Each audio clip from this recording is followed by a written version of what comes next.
반주자의 예배 송용으로 성탄주일 예배를 드리겠습니다.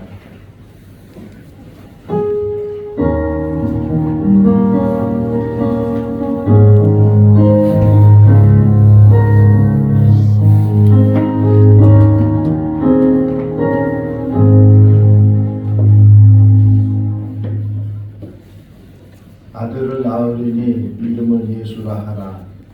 이는 그가 자기 백성을 그들의 죄에서 구원할 자 이심이니라 하니라.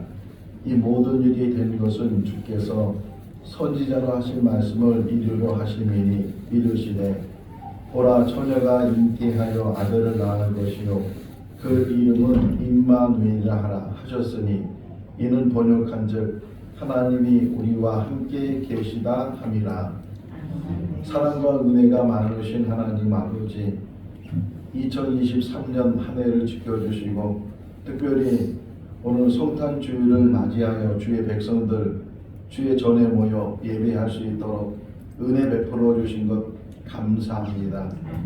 이 자리에 모인 모든 성도들이 한 마음을 갖게 해주시고 주님을 바라보게 하시고 주님께 영광 돌리게 하여 주시옵소서.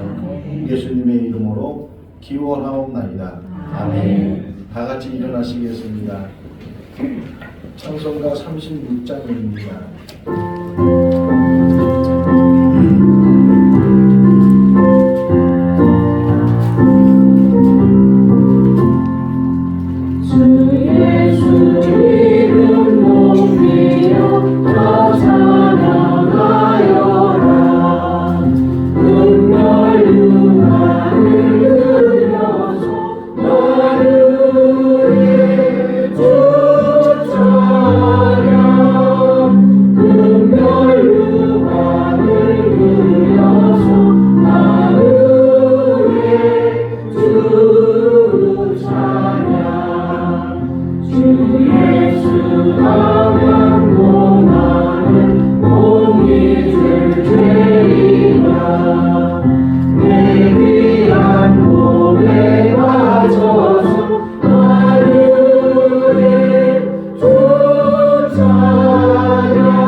같이 우리 모두는 하나님 앞에 깨끗한 사람이 되기를 원합니다. 마음이 청결한 자는 복이 있나니 그가 하나님을 볼 것이라고 말씀한 것처럼 우리의 마음이 청결하기를 원합니다. 그러나 우리의 삶을 뒤돌아보면 하나님 앞에 바르지 못했고 또 세상에서 빛과 소금의 역할을 감당하지 못할 때가 많이 있습니다. 혹이나 부끄러운 그런 삶을 살았다면 기억나게 하시고 하나님 앞에 회개하게 하시고 그리고 주님의 보혈로 씻음 받게 하여 주시옵소서. 오늘 이 시간도 예배를 통해서 깨끗한 사람이 되게 하시고 하나님 앞에 서는 우리 모두가 되게 하여 주시옵소서. 우리의 죄를 위하여 이 땅에 오시고 담당하신 예수 그리스도 이름으로 기도하옵나이다. 아멘. 사도신경으로 신앙을 고백합니다. 나는 전능하신 아버지 하나님 천지의 창조주를 믿습니다. 나는 그의 유일하신 아들 우리 주 예수 그리스도를 믿습니다. 그는 성령으로 잉태되어 동정녀 마리아에게서 나시고 본디오 빌라도에게 고난을 받아 십자가에 못 박혀 죽으시고 장사된 지 사흘 만에 죽은 자 가운데서 다시 살아나셨으며 하늘에 오르시어 전능하신 아버지 하나님 우편에 앉아 계시다가 거기로부터 살아있는 자와 죽은 자를 심판하러 오십니다. 나는 성령을 믿으며 거룩한 공교회와 성도의 교제와 죄를 용서받는 것과 몸의 부활과 영생을 믿습니다. 아멘. 자리에 앉으시겠습니다. 찬송가 126장입니다.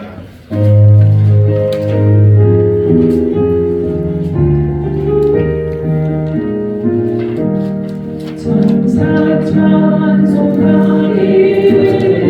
거룩하신 주님께 영광 돌려보내 주 구주를 하셨네. 크고 작은 나라를 깊고 화답하여라.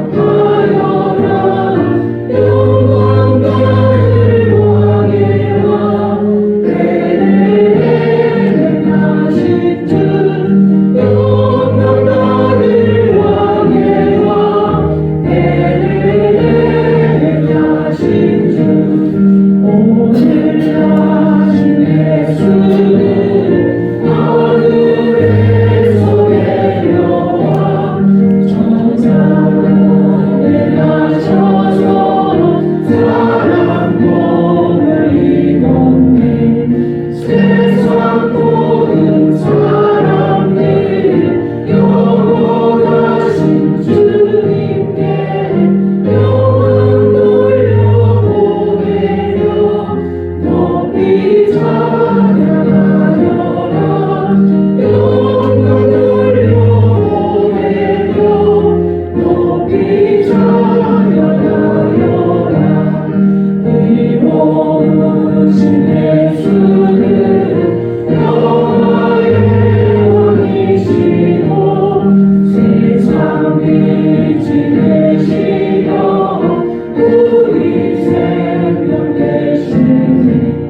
죄인들을 불러서 거듭나게 하시고 영생하게 하시니 왕께 찬양하여라.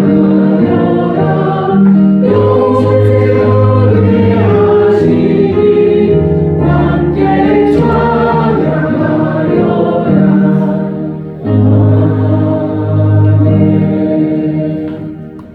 정육경 집사님께서 기도하시겠습니다.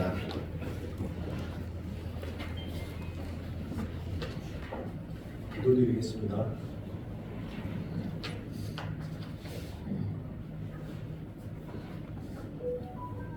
사랑이 많으신 하나님 아버지 감사합니다.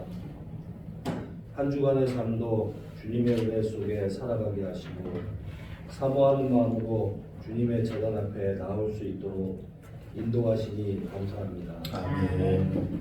우리를 사랑하셔서 자녀 되게 하시고 하나님의 귀한 직분을 맡겨주시니 또한 감사합니다. 저마다의 직분을 잘 감당할 수 있도록 우리 모두를 진리와 신의의 말씀으로 거룩하고 성실하게 하시고 교회와 성도가 하나 되어 세상의 빛과 소금이 되게 하옵소서. 아멘.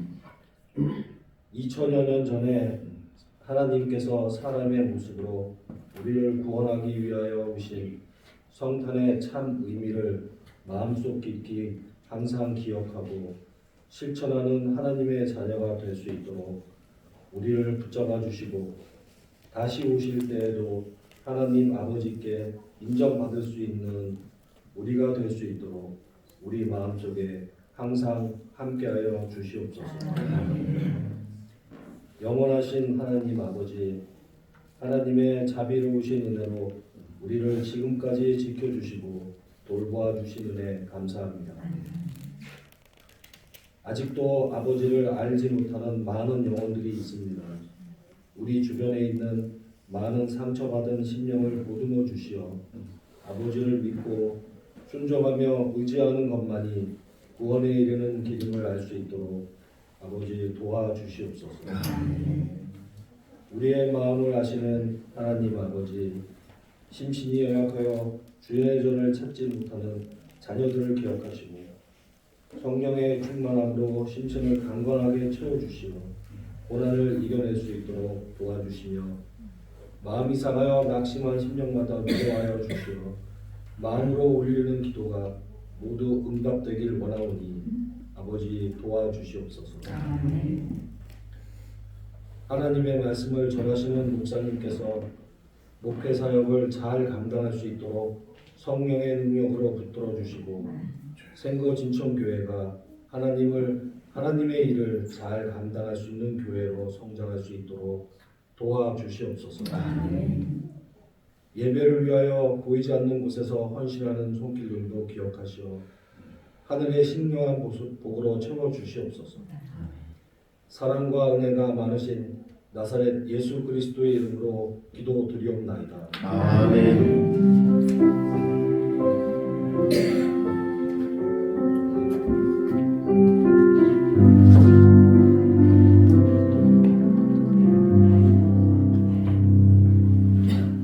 오늘 우리에게 주신 하나님의 말씀은 누가복음 1장 30절에서 38절 말씀입니다. 누가복음 1장 30절에서 38절 신약성경 87쪽에 있습니다. 한 절씩 교독하겠습니다. 천사가 이르되 마리아여 무서워하지 말라 내가 하나님께 은혜를 입었느니라.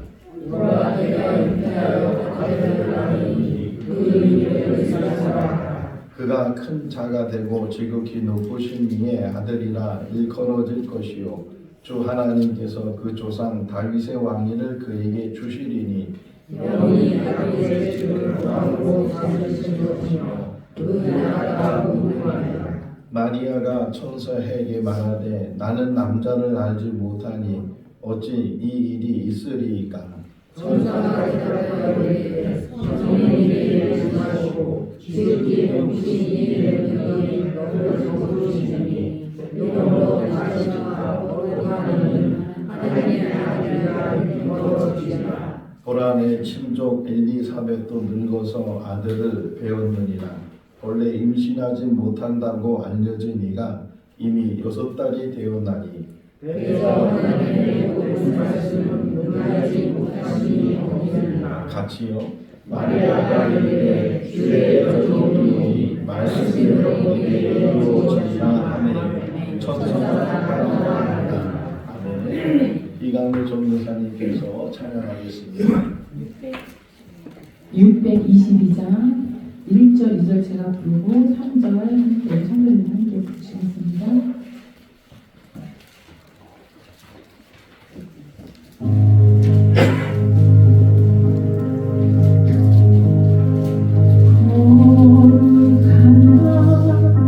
별빛이 찬란한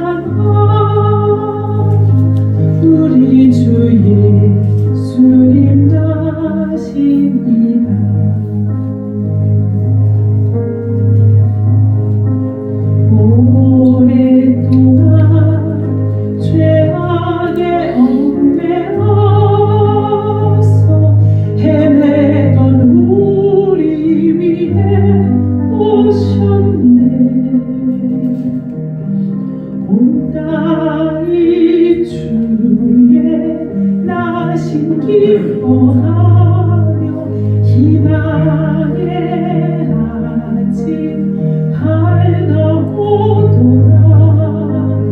무릎 꿇고 천사와 화답하라.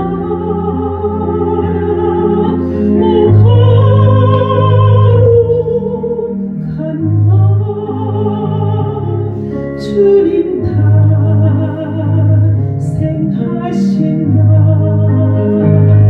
이 밤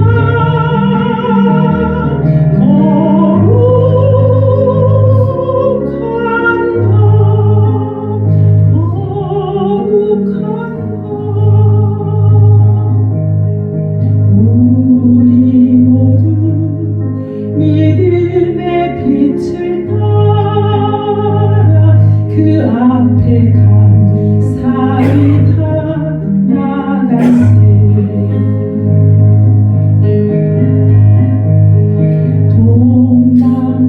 동방박산 별빛의 인도 따라 주 나신 베들레 찾았네.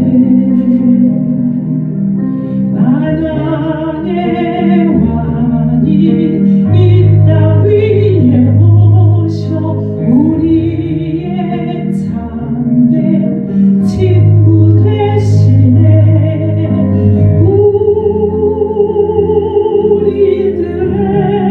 우리들의 연약하신 주님 다 경배하라. 만왕의 왕 주님께 이 밤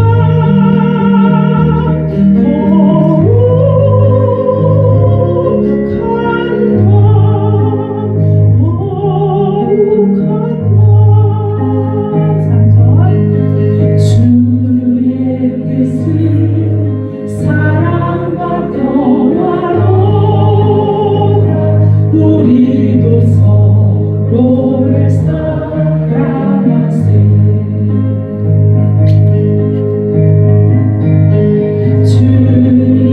주님께서 사슬을 끊으시니 이 땅의 억눌림이 사라져 기쁨의 찬송 함께 부르면서 주님의 이름 높이 기세. 주 예수님 그 이름 영원하리. 다 선포하세. 주님 크신 능력을 이 밤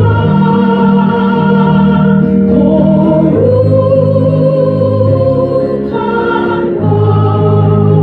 거룩한 날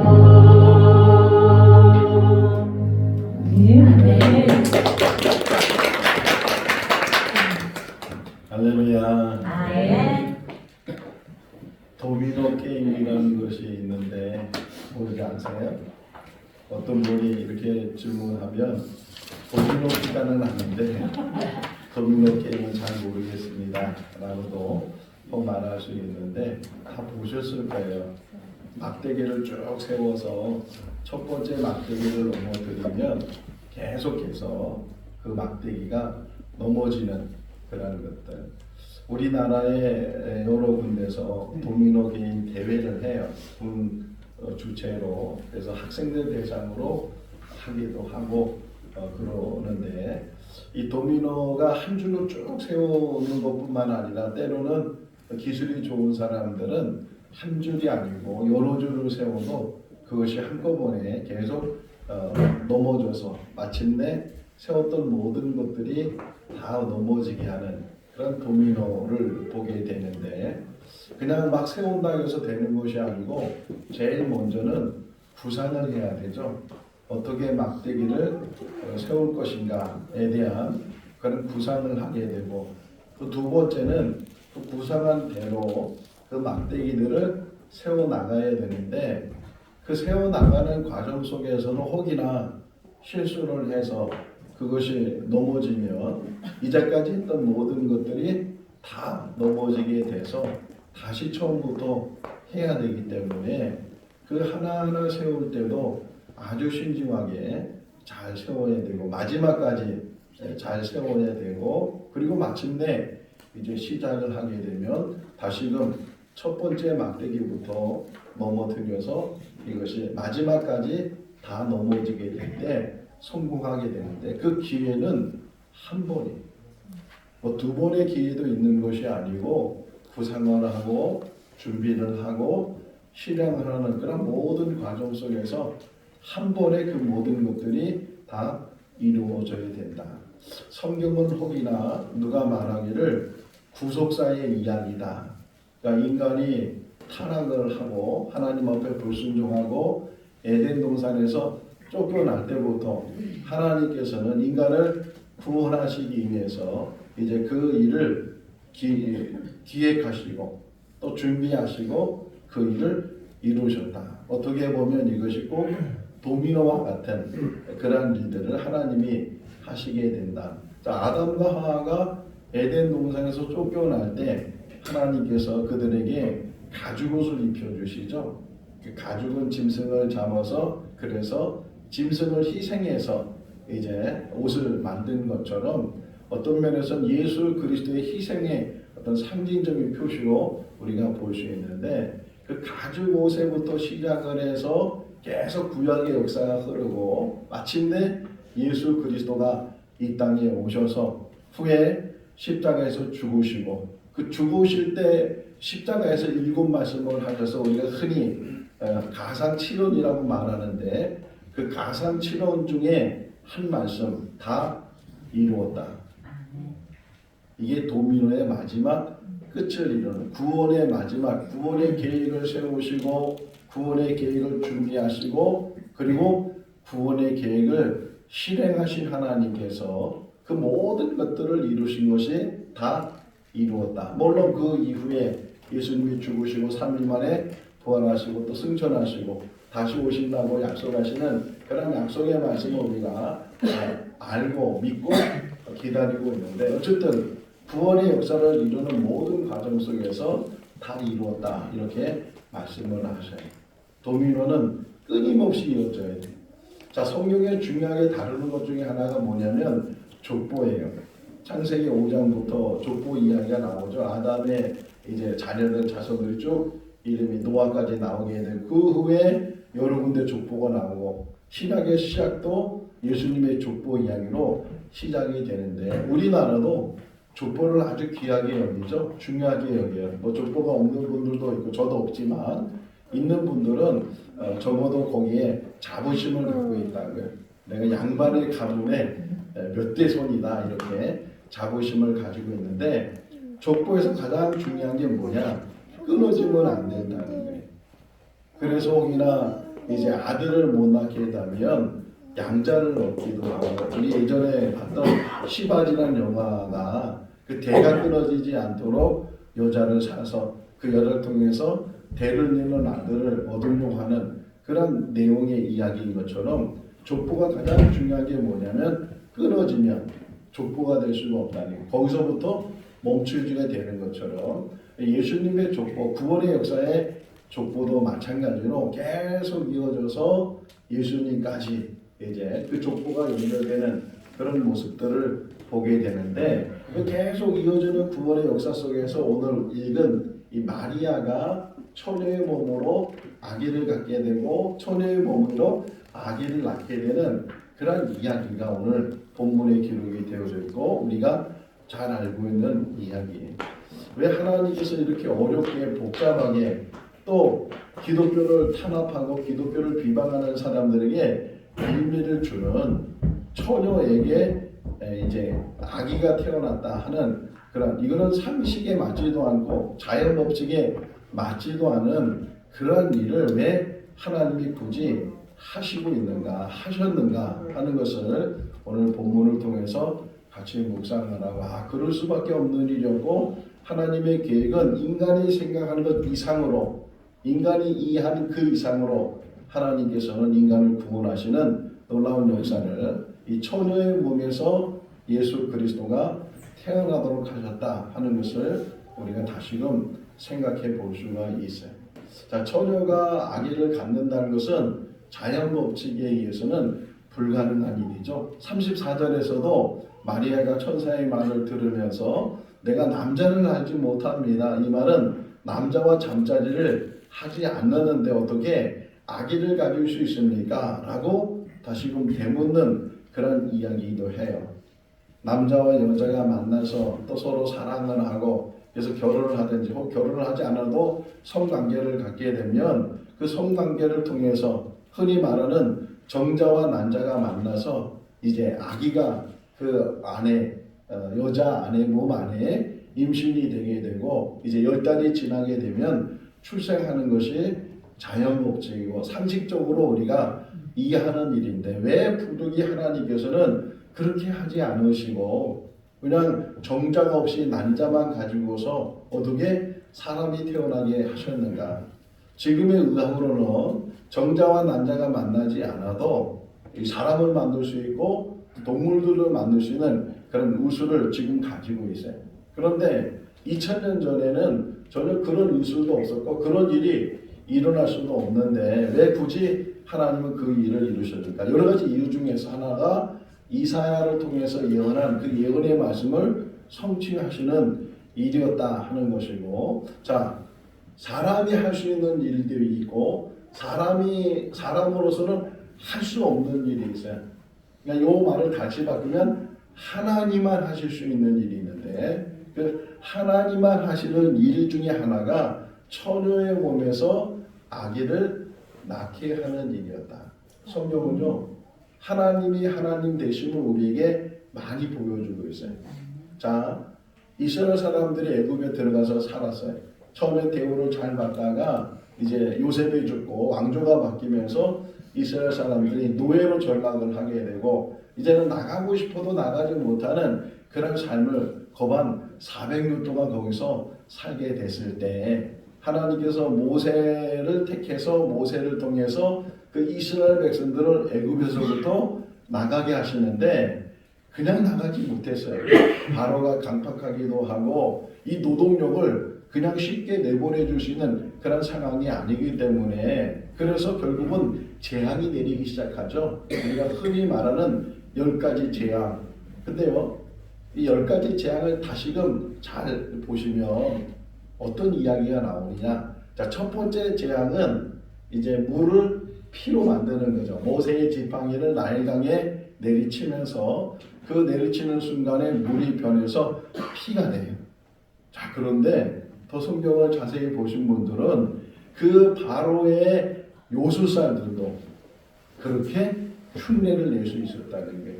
그 요술살들도 물을 가지고 피를 만드는 일을 같이 했어요.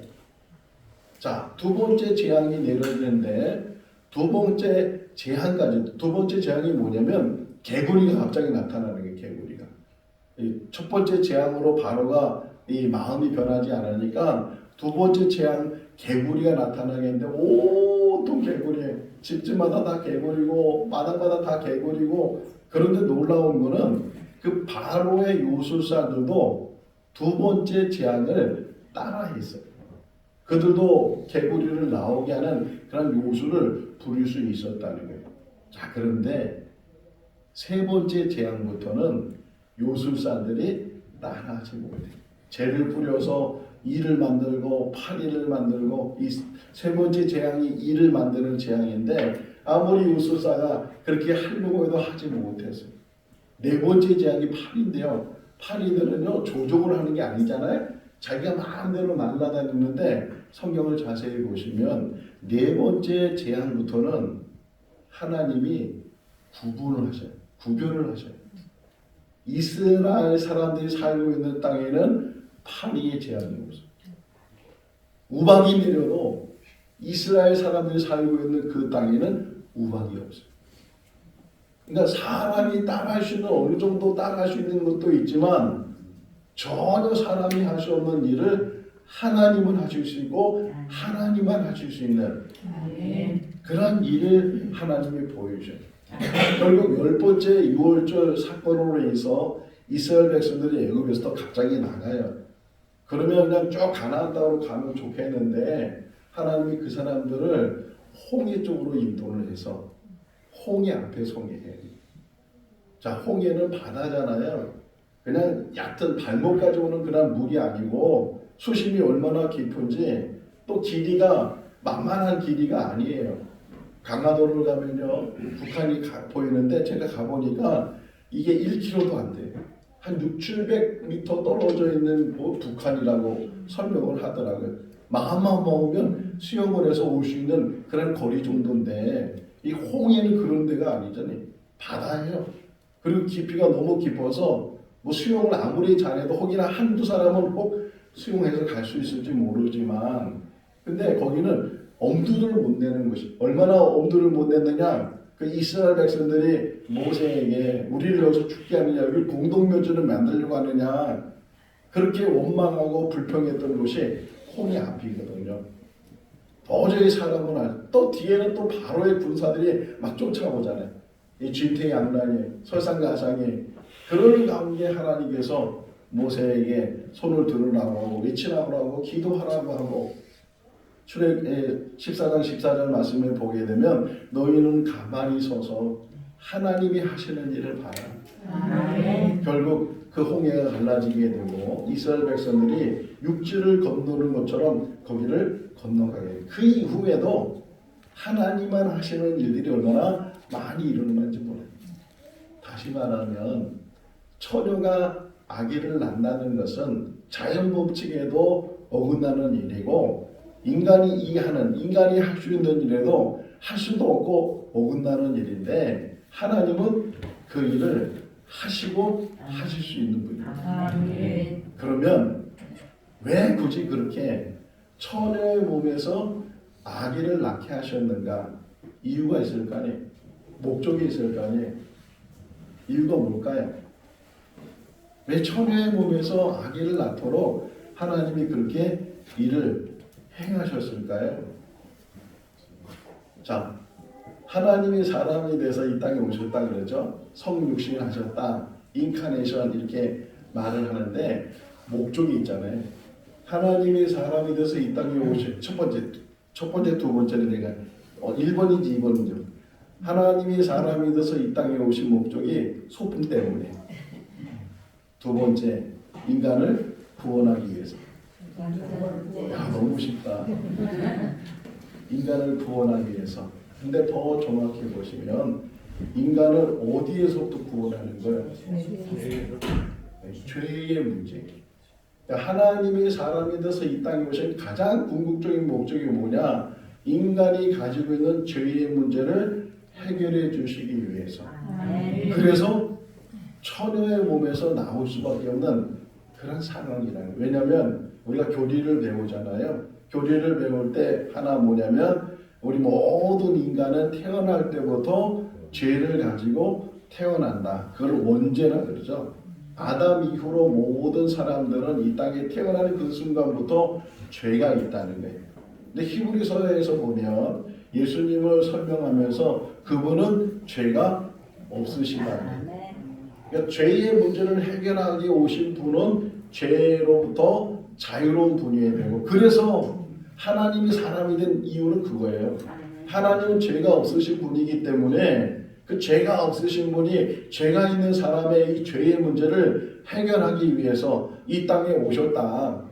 그 방법이 뭐예요? 만약 요셉과 마리아가 부부가 돼서 부부 생활을 하고 성관계를 가져서 이 예수님이 태어났다 그러면은 자연스럽게 예수님 역시도 원죄를 가지고 이 세상에 태어나는 그런 존재가 될 수밖에 없으니까 부득불 하나님께서 이 죄의 문제를 해결하는 방법 중에 하나가 물론 사람으로 태어나야 되고 여자의 몸에서 태어나야 되니까 그 방법을 찾은 것이 결혼하기 전에 처녀의 몸에서 그래서 이사야를 통해서 처녀가 아기를 낳을 거니 그 아기의 이름을 임마누엘이라 하라. 이 말씀을 이루십니다. 자, 또 하나 한번 질문해 볼까요? 쉬워요. 하나님이 마리아를 택했을까요? 그 남편 요셉을 택했을까요? 예? 다 생각하고 대답해야 돼. 하나님이 마리아를 택했을까요? 요셉을 택했을까요? 헷갈리는데 둘 중에 하나일 것 같고 둘 다 할 것 같기도 하고. 자, 마태복음 1장을 보면 이렇게 시작되죠. 아브라함과 다윗의 자손 예수 그리스도의 계보라. 그러면서 아브라함부터 쭉 예수님까지 대는 이어가요. 예수님의 아버지 이름이 요셉이에요. 요셉. 그러니까 그 대를 잇는 그 요셉을 통해서 예수님이 태어나는 거예요. 그 어떤 면에서는 요셉이 택함을 받았고 요셉과 정혼한 마리아가 이제 예수님을 낳게 되는 그런 이야기예요. 그런데 요셉을 택했지만 실상 하나님은 마리아를 택하셨어요.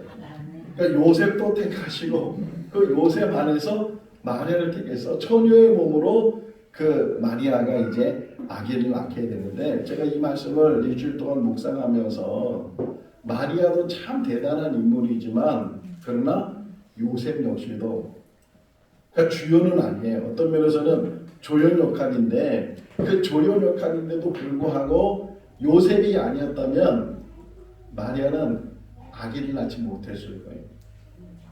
그 당시 법으로는 처녀가 아기를 가졌다? 이거는 이유 불문하고 돌에 맞아 죽어야 돼.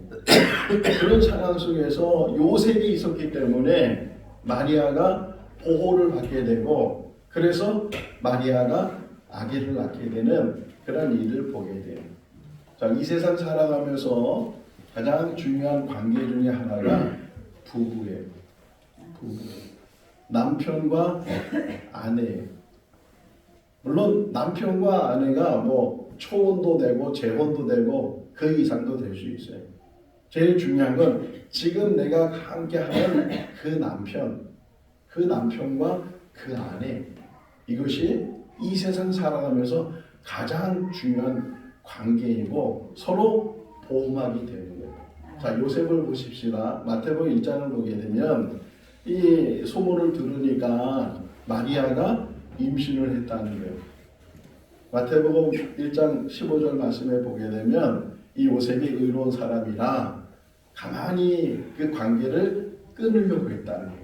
정혼을 했는데 그러니까 결혼한 건 우리나라로 얘기하면 약혼 정도 이렇게 약혼을 해서 결혼할 사이가 됐는데 결혼하기 전에 임신했다고 하니까 남자 입장에서 얼마나 괘씸하고 배신감이 들고 아니 순결을 지켰다가 시집을 와야 되는데 임신을 했다니 상식적으로 생각하면 다른 어떤 남자하고 동침을 했는지 모르겠지만 그런 관계를 가졌기 때문에 임신을 하지 않았을까 이런 생각도 혹이나 요셉이 가질 수 있으니까 가만히 끊으려고 했다는 관계를 끊으려고 했는데 꿈에 천사가 나타나서 성령으로 잉태를 하게 되고 아들을 낳을 텐데 그 아들의 이름을 예수라 오늘 본문에 나오죠. 예수라 하나 이렇게 이야기를 듣게 되고 결국은 그 요셉의 꿈의 이야기를 믿고 그리고서 마리아를 아내로 데리고 와요. 자, 1장 마지막 절이 25절인데 마태복음 1장 25절 마지막 절을 보게 되면 뭐라고 표현되어 있느냐? 아기를 낳을 때까지 동침하지 않았다. 그냥 스쳐 지나가는 이야기인데 저는 이 말씀에 깊이 묵상이 되더라고요. 참 훌륭한 사람이다. 무명의 사람이고 뭐 크게 드러나지 않았어요. 마리아는 그래도 예수님 십자가에 죽을 때까지 나타나고 막 그러는데 요셉은 언제 죽었는지도 모르고 어쨌든 예수님의 육신의 아버지가 요셉인데 그 요셉이 아기가 태어날 때까지 남자가 얼마나 이 성적인 욕구가 강하겠어요. 이제 부부가 됐으니까 그래 임신했다고 해도 뭐 이제 내 아내가 됐으니까 이렇게 잠자리를 같이 할 수도 있고 그럴 텐데 요셉은 끝까지 그 마리아를 지키고 또 하나님의 그 어떤 놀라운 구속의 사역을 그가 깨달았는지 잘 모르겠지만 끝까지 지켰다는 그런 의미가 낳을 때까지 동침하지 않고 낳은 후에 이름을 예수라 했다. 이게 마태복음 1장 끝부분에서 설명을 하고 있어요. 남편, 아내. 자, 어떤 사람이 시집을 갔어요. 근데 너무 시집살이가 너무 힘들어요. 요즘은 시어머니가 며느리 눈치 보는 시대지만 옛날에는 얼마나 며느리들이 시집살이 하는지 몰라요. 그래도 아무리 힘든 시집살이를 할지라도 남편만 내 편이 되면 남편만 나를 알아주고 나를 위로해주고 나와 함께 해준다면 어떤 시집살이도 다 견뎌낼 수 있는 거예요. 근데 이름을 잘못 줬다는 거예요. 남편이란 말은 남의 편이다. 내 편이 아니다. 그래서 그 이름을 바꿔서 내 편이라고 좀 이름을 줬자.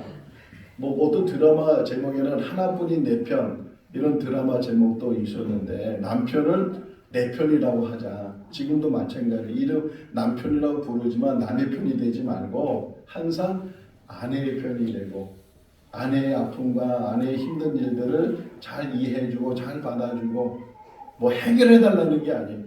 그냥 이해해주고 그대로 받아주고 아픔은 아픈 것으로 이해해주고 그러기만 해도 아내는 너무나도 그 남편이 힘이 되고 큰 울타리가 될 수 있는 거예요. 요셉이 바로 그런 남편의 역할을 잘 감당을 했고 어머니 학교, 아버지 학교를 이제 하신 분들은 아내에 대한 설명을 듣죠. 아내는 읽으면은 안해, 안에 있는 해다. 남자 안에 있는 해가 되는 것이 빛이 되는 것이 아내의 역할이다. 돕는 배필이죠.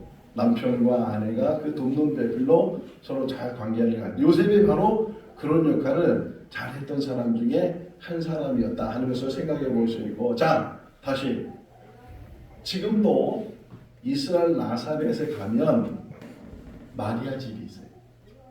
뭐 진짜 마리아 집인지 모르지만 어쨌든 가이드가 거기를 데리고 가요. 데리고 가서 여기가 2000년 전에 마리아가 살던 집입니다. 조그맣게 생겼어요. 조그맣게 흔적만 남아있어요. 집 모양도 아니고 흔적만 터만 남아있는데 여기가 마리아가 살던 집입니다. 그리고 그 옆에다가 큰 교회를 하나 지어놨어요. 그 교회 이름이 수태고지 교회라고 그래요.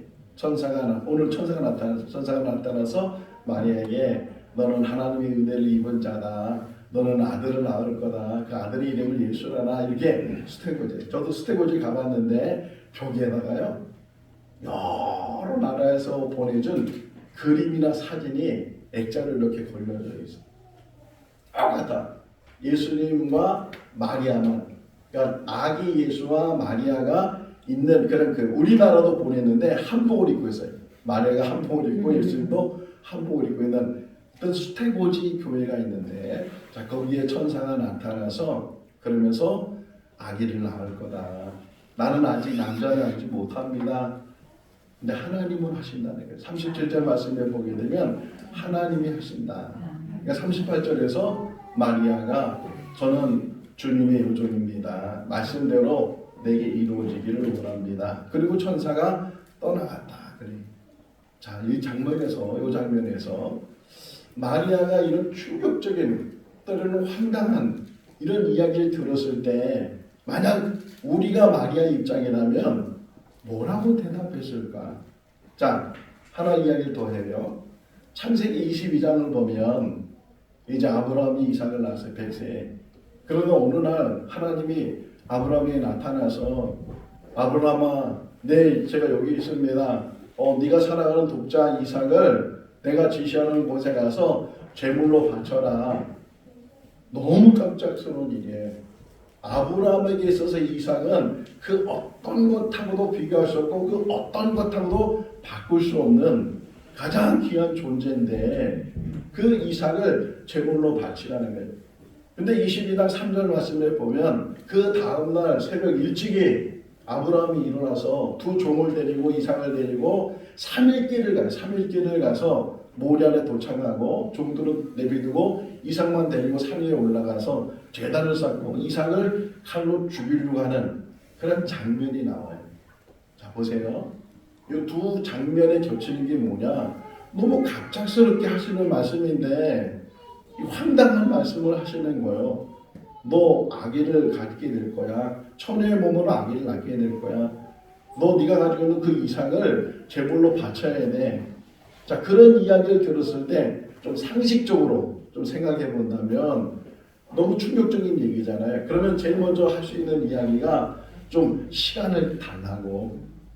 이렇게 중요한 일인데 이렇게 정말 내 인생에 있어서 이런 중요한 결정을 해야 되는데 좀 시간을 좀 줘서 그 시간을 좀 가지고 생각을 해보고 두 번째 저 혼자 결정할 수가 없는 일입니다. 제 이제 남편 될 사람도 있고 또 제 부모님도 계시는데 또 아브라함 입장에서는 저 혼자 결정할 수가 없습니다. 사라가 있는데 사라하고 좀 상의를 해서 그래서 뭐 정말 그렇게 하든지 안 하든지 차후에 그 결정된 거 좀 말씀드리면 어떨까요? 혹여나 이렇게 얘기할 수 있잖아요. 시간을 갖는 것, 다른 사람과 상의를 하는 것 이게 나쁜 건 아니잖아요. 그런데 마리아와 아브라함은 누가 시간을 상의한 것도 아니고 누가 시간을 갖는 것도 아니고 누가 상의한 것도 아니고 그냥 그 자리에서 결정을 하고 그 자리에서 이제 그 일이 실현되도록 하는 그런 모습을 생각해 보면서 혹이나 만약에 여러분 생각해 보세요. 아브라함이 그런 얘기를 듣고 이제 하나님 앞에 상의해 보겠다고 사라한테 하나님 앞에 들은 얘기를 했어요. 하나님이 그러시는데 그 이삭을 제물로 바치는 당신 생각은 어때요? 이랬을 때 사라가 뭐라고 그랬겠어요? 아우 잘했다고 좋은 일이라고 그렇게 하자고 그랬을까요? 너무 많이 대만했어요. 자기가 아기를 못 낳을 때 처음으로 얻어서라도 아기를 낳으려고 했던 사람이 사라인데 어떻게 그 90이 넘어서 낳은 아들인데 어떻게 얻은 아들인데 절대로 안 된다고 나를 죽이고 가라고 그랬을 거예요. 사라는 이삭을 죽이려면 먼저 나를 죽이라고 계백장군이 나가려고 하니까 그 계백장군 부인이 나를 죽이고 가라고 이랬던 것처럼 사라가 그랬을 거예요. 자 그러면 마리아 입장에서 마리아가 좀 상의 좀 하고 말씀을 드릴게요. 그래서 부모님한테 천사가 나타났는데 저보고 아기를 낳으라고 그랬는데 어떻게 하면 좋을까? 그럼 부모님 뭐라 그랬어요? 그래 잘했다. 너 임신해서 아기를 낳아라. 부모님이 그렇겠어요? 요셉한테 가서 상의해요. 내가 정혼하기 전인데 결혼하기 전인데 당신하고 부부가 되기 전인데 천사가 나타나서 아기를 가지라고 했는데 당신은 어떻게 생각하냐고. 요셉이 뭐라고 그러겠어요? 자, 그거예요. 시간을 갖는 것도 중요하고 누구하고 상의하는 것도 중요하지만 때로는 그것이 결정하는 일에 걸림돌이 되고 장애가 될 수 있다는 거예요. 르호밤 이야기를 해볼까요? 솔로몬이 이제 죽게 되고 르호밤이 왕이 돼요. 백성들이 르호밤 찾아왔어요. 이제 당신이 왕이 될 텐데 우리가 솔로몬 왕 때문에 너무 힘들었다고. 왜? 솔로몬이요 건축을 해서 건축. 성전 짓는데 7년, 왕국인데 13년, 그 외에 또 성전을 짓고 여자 집을 지어주고 뭘 하고 이 40년 동안 솔로몬이 했던 일이 뭐냐면 건축하는 일이었어요. 그러니까 백성들이 얼마나 노력이 심었겠어요. 그러니까 이 르호보암한테는 우리가 너무 힘들었기 때문에 당신을 그렇게 하지 말라고. 그때 르호보암이 그 말을 잘 듣고 나는 선을 더 많이 베풀겠다, 노력을 많이 시키지 않겠다 그랬으면 제일 좋았을 텐데 시간을 둬라. 시간을 내가 생각해볼 시간을 달라. 이게 생각해낸 게 뭐예요? 그 친구들한테 의논해가지고서 결국은 더 악한 그런 말을 하게 되고 배신을. 그래서 이 사람들이 10지파가 올라가가지고서 르호보암을 왕으로 취급 안 하고 그래서 갈라지게 되는 그런 이야기를 보잖아요. 상의하는 것, 생각하는 것. 이제 바둑이 취미라고 그랬잖아요. 바둑 용어는 인생에 대한 이야기가 많아요. 자, 바둑을 둘 때 아주 중요할 때가 있어요. 한 수를 잘 두면 이기고 한 수를 잘못 두면 지게 되는 그런 상황이 있는데, 그때 바둑은 시간이 정해져 있거든요. 근데 다른 때는 막 두다가도 정말 결정적일 때는 오래 생각을 해요. 이걸 장고라고 그래요. 장고예요. 오래 생각하는 이유는 이 수도 이런 수도 뭐 여러 가지 수를 다 생각하는 거예요. 근데 바둑 용어 중에서요, 장고 끝에 악수가 나온다 그래요. 악수가 뭐예요? 제일 잘못 두는 수. 그렇게 오래 생각했으면 제일 잘 두는 수를 찾아서 제일 잘 둬야 되는데, 바둑 용어가 장고 끝에 악수가 나온다. 만약 마리아가 다음으로 미루고 생각하고 대답하겠다 그랬으면 그렇게 결정을 못했을 거예요. 자, 근데 중요한 게 뭐냐면 38절 말씀에 제가 종입니다. 주의 여종입니다. 말씀대로 내게 이루어지기를 원합니다. 자, 이 말을 다시금 제가 해석을 했어요. 이 말에는 제가 희생하겠습니다. 왜? 그 상황에는 처녀가 임신할 수 없는 상황이고 이해도 안 되는 상황이고 죽어야 되는 상황인데 제가 희생하겠습니다. 어떤 일도 감내하겠습니다. 그 고백이에요. 자, 이 안에는 또 단어를 제가 찾았는데 순종. 성탄은 순종의 역사예요. 예수 그리스도가 이 땅에 오신 것도 순종 때문이에요. 그 높은 보좌를 다 내려놓으시고 사람이 돼서 천한국까지 오시고 죽기까지 복종했다. 이 빌립보서 2장에 나오는 이야기잖아요. 구속사는요, 한 사람 한 사람이 순종하는 거예요. 그 맨 마지막 단추가 마리아의 순종이에요.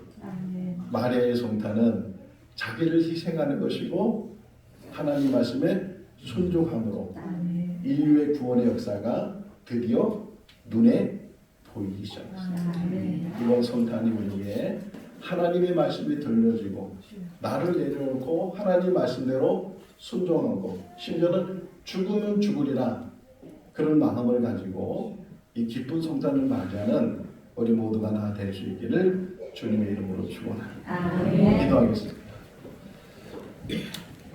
사랑이 많으신 하나님 아버지, 2023년도 성탄 주일을 맞이하고 또 내일은 성탄절을 맞이합니다. 구원의 역사를 이루신 하나님께서 한 사람 한 사람을 택하시고 하나님 뜻 가운데 그 뜻을 이루시는데 오늘 마리아를 묵상합니다. 주의 여종이 오니 말씀대로 내게 이루어지리이다.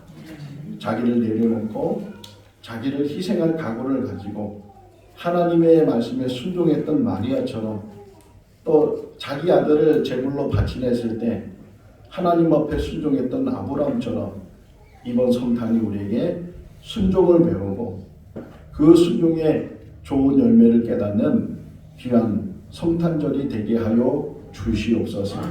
예수님의 이름으로 기도하옵나이다. 아멘. 찬송가 115장 찬송하시면서 봉헌하시겠습니다.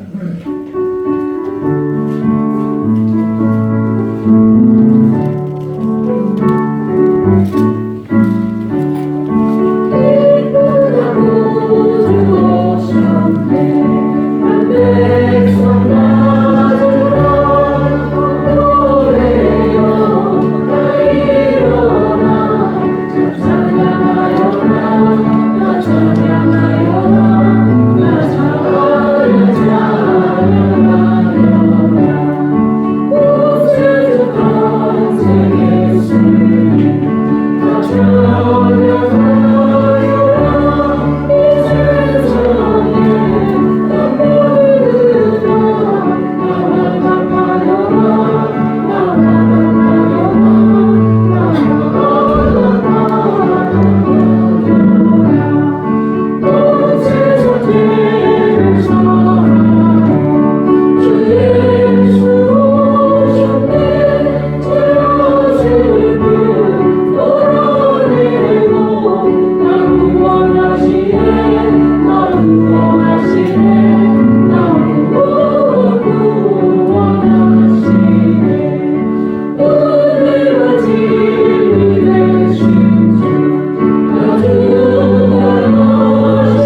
하나님 아버지, 예배자로 세움받는 것이 우리에겐 큰 기쁨이고 또 하나님 앞에 예물을 드리는 것이 우리의 즐거움입니다. 적은 예물이지만 마음과 정성과 믿음을 담아서 하나님 앞에 올려드립니다. 중심을 보신 하나님께서 흠양하여 주시옵소서.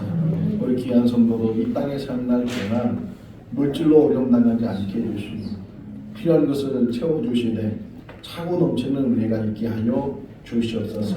마음껏 하나님 나라에서 일할 수 있는 물질의 복도 받게 하시고 건강의 복도 받게 하시고 또 가정에도 가문을 이루는 복을 받게 하여 주시옵소서.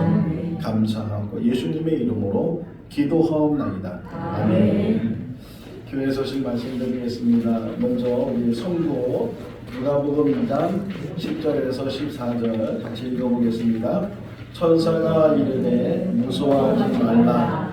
보라, 내가 온 백성에게 미칠 큰 기쁨의 좋은 소식을 너희에게 전하노라. 오늘 다윗의 동네에 너희를 위하여 구주가 나셨으니 곧 그리스도 주시니라. 너희가 가서 강고에 쌓여 구역에 누워있는 아기를 보리니 이것이 너희에게 표적이니라 하더니 호련히 수많은 천군이 그 천사들과 함께 하나님을 찬송하여 이르되 지극히 높은 곳에는 하나님께 영광이요 땅에서는 하나님이 기뻐하시는 사람들 중에 평안하다 하리라.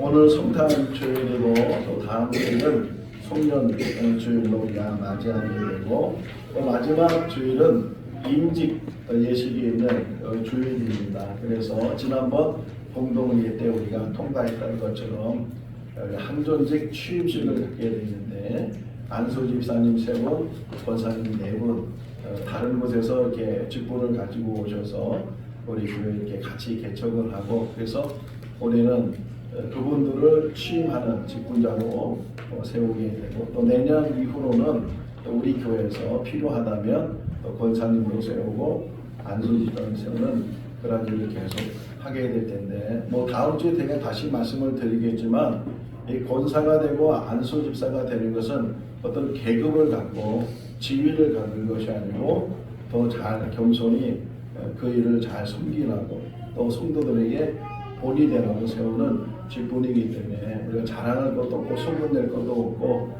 또 겸손한 마음을 가지고 일주일 동안 잘 기도하면서 정말 하나님의 일꾼으로 잘 섬기겠다 하는 그런 다짐을 하시고 준비를 하시고 취임을 하면 참 좋겠다 생각이 되고 이제 그 취임 선서라는 것도 있어요. 제가 이제 나중에 일곱 분에게 나눠드려서 그 선서 내용을 보게 하고 그리고 사인을 받게 할 텐데 잘 보시고 또 잘 묵상을 하시면 좋겠다 생각이 됩니다.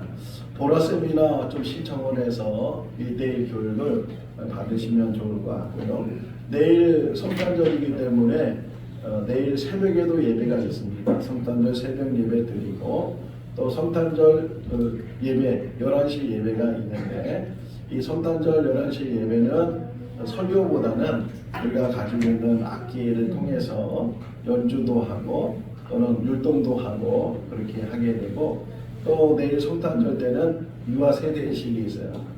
최백야 어린아이가 세례를 받게 되는데 유아 세대식을 위해서도 기도를 해주시고 또 성도님 한 분이 내일 점심은 온 성도를 다 대접하면 좋겠다 해서 여러분에게 다 이제 주소를 발송해 드렸는데 여기 주보에도 주소가 나오니까 성탄절 예배 다 마치고 난 다음에 그 진천 소방서 밑에 있어요. 한 번 이렇게 좌회전을 해야 되는데 거기가 좀 조심스러운 곳이니까 조심스럽게 좌회전을 하고 아니면 저 더 내려가서 유턴을 해서 내려오셔도 되는데 주소대로 내려오셔서 같이 점심을 하면서 좋은 친교를 나눌 수 있기를 바라고요. 송구 용신 예배를 올해는 드리려고 합니다. 근데 밤에는 우리 교회 오는 게 쉽지 않아서 진천 읍에 있는 장소를 제가 마련을 해뒀어요. 장소는 다음 주일에 말씀을 드릴 테니까 송구 용신 예배에 같이 참여를 해서 한 해를 보내고 새해를 맞이할 때 우리 성도들이 같이 하면 좋겠다 생각이 돼서 준비를 하고 있으니까 기도하고 왜 진짜 가르쳐주지? 안 가르쳐주는 이유가 있으니까 그러면 그런가 보다 기다리면서 얘기할 때까지 잘 이렇게 해주시면 참 좋겠습니다. 우리 올카 케어라고 해서 진천중앙교회 맞은편에 있는 네, 올카 케어에서 우리 교회에 성탄 선물을 가지고 왔어요. 줄투박스, 또 성탄 선물로 포장하는 거, 또 아이들 먹으라고 이렇게 과자 이런 것들을 선물로 주셔서 너무 감사들 하고 늘 우리 교회 입장이고 또 우리 그 유튜브 교회의 유튜브를 자주 들어가서 본대요. 자주 들어가서 보고 우리의 관심을 많이 갖고 있는데 올카 케어를 위해서도 기도를 많이 해주시고 또 우리 정호균 집사님이 또 성탄 선물로 이렇게 과자를 많이 가지고 오셨는데 성탄 선물은 내일 나눠주죠. 내일 성탄절이기 때문에 내일 나눠준다고 하니까 내일 다 오셔서 같이 하나님 앞에 찬양도 올리고 또 선물도 나누고 기쁨도 나누는 우리 성도님들 될 수 있기를 바랍니다. 우리 교회를 새로 만들었어요. 교단이 바뀌었기 때문에 교회를 새로 만들었는데 교회를 좀 가져가시고 예전에 붙어두는 것이요 너무 잘 붙어 있어가지고 때는 제가 애를 먹었어요. 뗄 때 좀 손 조심하시고 잘 떼고 새로운 교회로 교체를 하실 수 있기를 바랍니다. 내일 새벽기도 있다 그랬어요? 없다 그랬어요? 있다. 새벽기도 있다 그랬어요. 다 같이 일어나. 오늘 우리 전용우 집사님 오시고 전환준 우리 학생도 왔고 또 새로 오신 두 분이 계시는데 우리 예배 마치면 같이 교제를 하실 수 있기를 바랍니다. 다 같이 일어나셔서 찬송가 171장 1절 하시겠습니다.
새로 오신 분은 잠깐 본인 소개 좀 해볼까요? 성함이 어떻게 되세요? 네. 네, 장명규입니다. 네? 장님이시구나. 장장모님이시구나. 네. 사모님이시고 그러니까 멀리 있어서 제가 장윤규 장로님이셔요. 시온성교회의 서울 영등포 장로님이신데 지금 혁신도시에 또 집이 있어서 이렇게 자주 오시지 못하는 또 우리 장장로님의 그 피켓 정도는 계속 하고 계셔요. 영등포 구청 앞에서도 하시고 보건소 앞에서도 하시고 그래서 또 혁신도시 오면 우리 교회 거로 또 피켓 정도를 해요. 너무 귀한 우리 장로님 감사합니다. 자, 우리 성도의 교제 시간인데 앞기자로 인사하겠습니다. 주님 안에서 사랑합니다. 한 번 더 인사하겠습니다. 마리아처럼 순종합시다. 마리아처럼 순종합시다. 축도하겠습니다.